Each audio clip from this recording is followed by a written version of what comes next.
Hello, my name is Ya Cao. Today I want to discuss with you, can science and religion coexist? On YouTube, there is an outspoken atheist who calls himself Friendly Atheist. His real name is Hemant Mehta. He has devoted his life to make ugly faces to religions. If you visit his channel, you can find countless videos slandering God, the Bible, and Christianity. This is the fourth video I make to debunk him. One of his videos is, Can Science and Religion Coexist? I study mathematics in college and I have master's degrees in math and computer science. I worked as a programmer for more than 40 years. So I consider myself a computer scientist. My personal opinion is, yes, science and religions can coexist. On the other hand, Mr. Mehta thinks that they cannot.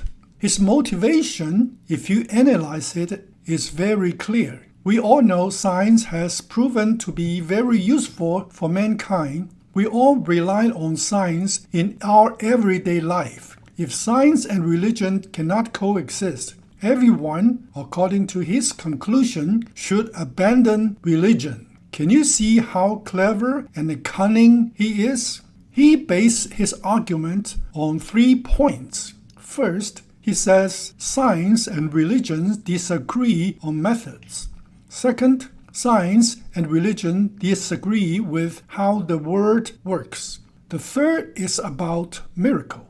Let's dive into each point to see. If two things should not coexist because they disagreed on methods, we will have tons of problems in life. Do you think the methods of pursuing physics and chemistry are the same? Of course not. But physics and chemistry coexist for centuries well. Come to think of it, all academic disciplines use different methods. They not only coexist, but also harmonize with each other well. From this, we actually can see evolution is odd. If, for instance, physics and chemistry evolve separately, they ought to have some conflict between them, but they harmonize well. Why? Because all these principles come from one. So there is no conflict. According to the Bible, the Gospel according to John, Chapter 1, verse 1 to 5.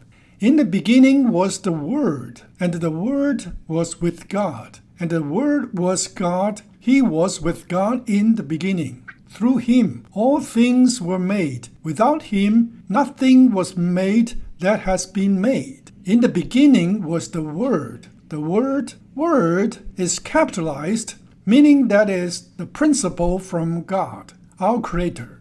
Therefore, after the religious reform or the Reformation led by Martin Luther and others in the 15th century, many believe we need to devote our time and resources to discover the principle of God in creation to honor God. As a result of that, science finally broke through from the dark ages of Catholicism and sprouted in Britain and the United States, the two Protestant nations.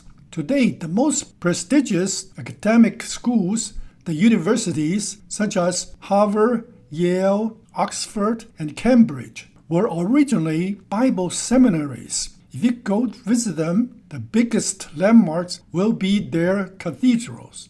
Because people had the belief to discover the principle of God's creation to glorify God through the study of the Bible, gradually the scientific methodologies were developed and the scientific discoveries have been amazing ever since. As you can see, science and religions coexist and coexist well from the beginning.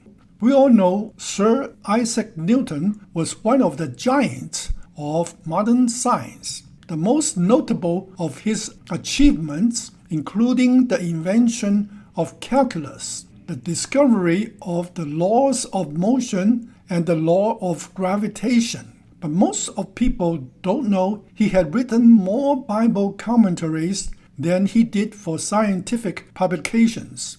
He was both a successful scientist as well as a renowned theologian. From Newton, we can conclude that science coexists with religion well. One can even argue that because he knew God well, which made him a greater scientist.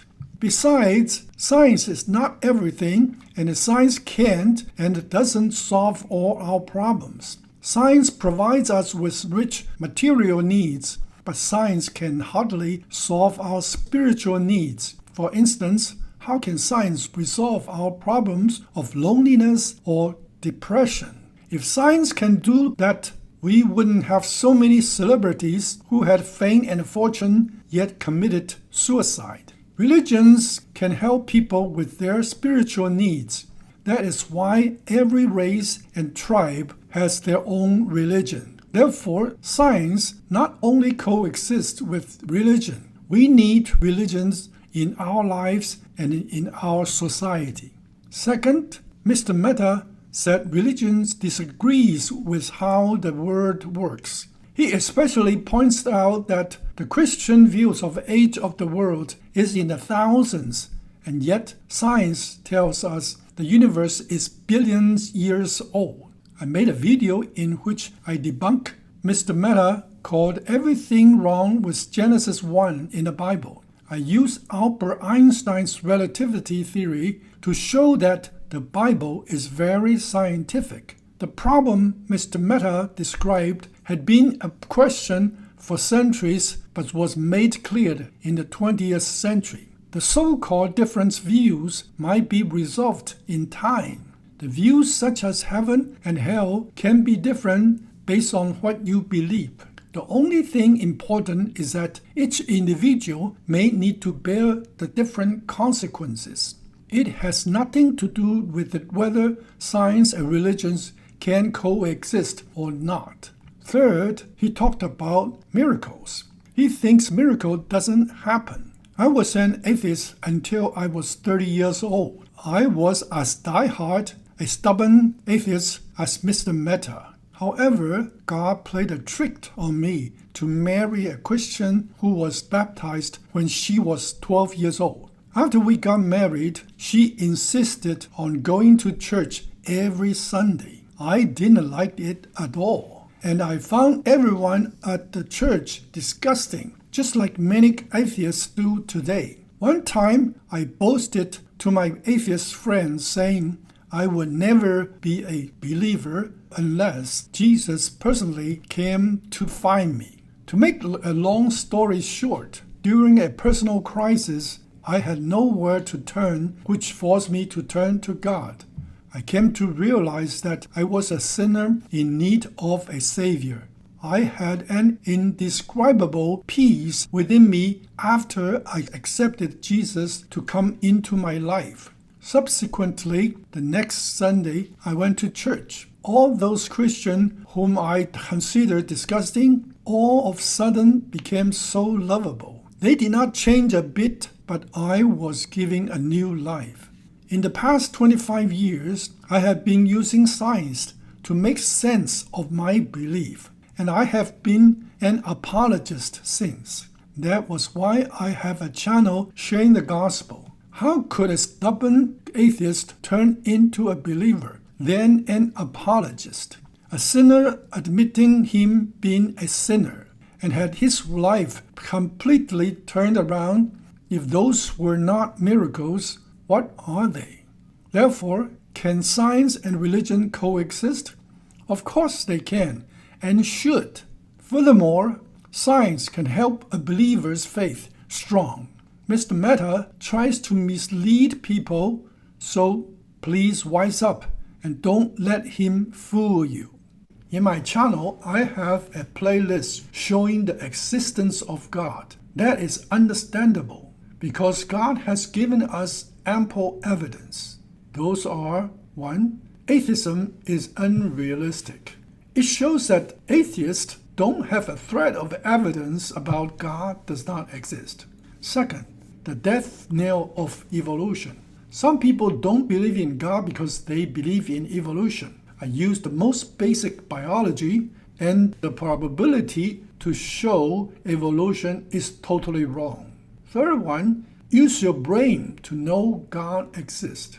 The proper approach of knowing God exists is not by seeing or hearing, it is by using cause and effect.